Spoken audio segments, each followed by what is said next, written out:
मैं डॉक्टर सुभाष चंद्र झा आज आप लोगों के सामने मेगालोब्लास्टिक एनीमिया क्या है और इसके क्या कारण, शरीर में क्या क्या परेशानियां हो सकती है, उस पर चर्चा कर रहा हूँ। मेगालोब्लास्टिक एनीमिया विटामिन B12 और फॉलिक एसिड या दोनों की कमी से हो सकता है।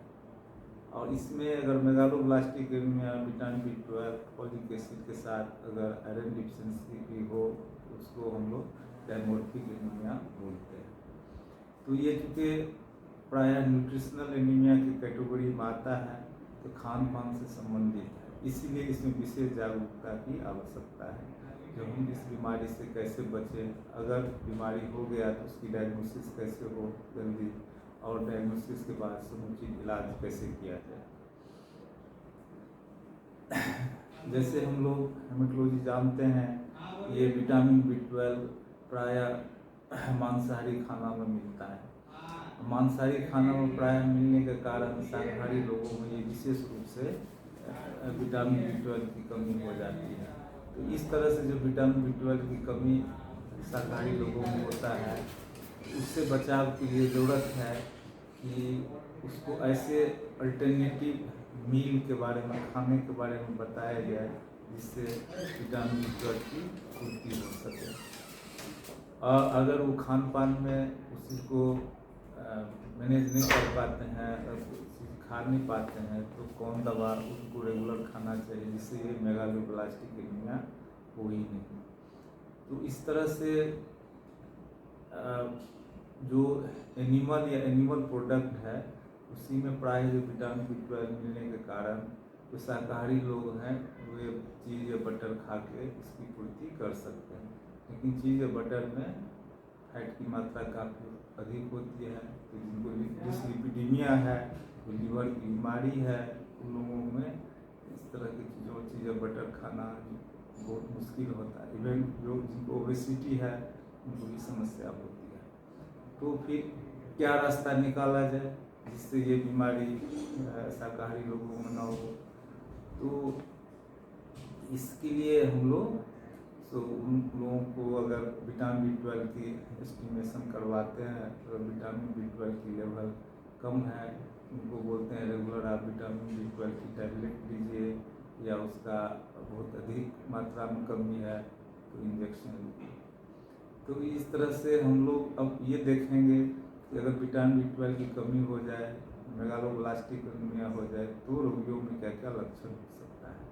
तो इस तरह से लक्षण हो सकता है, उसके चेहरे की चमक जा सकता है, उसको खाने में अपच हो सकता है, उसमें न्यूरोपैथी हो सकता है, नस कमज़ोर हो सकता है, खून की कमी हो सकती है, प्लेटलेट की कमी हो सकती है, WBC की कमी हो सकती है, जिसको हम लोग पैनसाइटोपेनिया भी बोलते हैं। कभी कभी पैनसाइटोपेनिया के कारण ब्लड या प्लेटलेट इतना कम हो जाता है कि पेशेंट को ICU में भी भर्ती होना पड़ता है। इस तरह से परिस्थितियों से बचने के लिए आवश्यक है कि रोगी CBC कंप्लीट ब्लड काउंट कराएं, और उससे पता लग जाएगा हम लोगों को उनकी WBC, प्लेटलेट, हीमोग्लोबिन की क्या स्थिति है।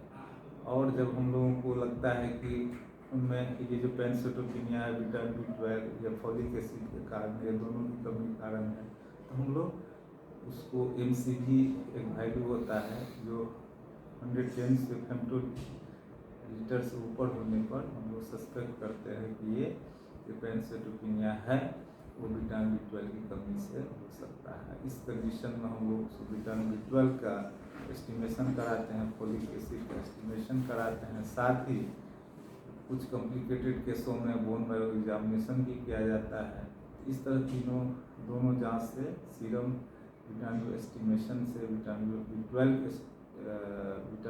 के एस्टिमेशन से, फॉलिक एसिड के एस्टिमेशन से, और विशेष परिस्थिति बोन मैरो एग्जामिनेशन से हम लोग कंफर्म करते हैं कि रोगी को मेगालोब्लास्टिक एनीमिया है। और जब ये मेगालोब्लास्टिक एनीमिया का डायग्नोसिस हो जाता है, हम लोग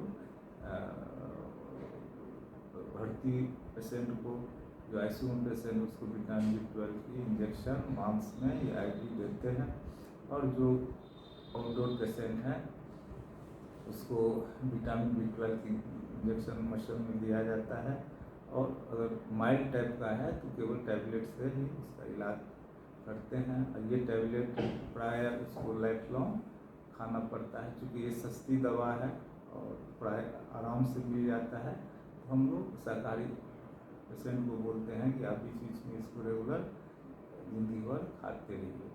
इसके अलावा खान पान के अलावा पाचन तंत्र में स्टोमैक है, इलियम है, इसमें बीमारियों के कारण भी सही मात्रा में विटामिन B12 खाने के बाद ही, यानी मेरा कहने का मतलब है मांसाहारी लोगों में भी मेगालोब्लास्टिक एनीमिया हो सकता है, जैसे सीलिएक डिजीज है, या कोई एक स्टोमैक में एसिड की कमी हुआ है, क्लोराइडिया है, या कोई मेजर ऑपरेशन हो गया आँख में, इस सब परिस्थिति में विटामिन B12 का प्रॉपर एब्जॉर्प्शन नहीं हो पाता है, और इसके कारण मांसाहारी लोगों में भी विटामिन B12 की कमी हो जाती है। जहाँ तक फोलिक एसिड की कमी की बात है, ये अल्कोहलिक में, माल नरिश में, कुपोषित लोगों में ही प्राय पाया जाता है। उसके लिए हम लोगों के पास उसका टैबलेट भी है, कैल्शियम फोलिनेट इंजेक्शन भी आता है, जो इमरजेंसी में यूज़ करना पड़ता है।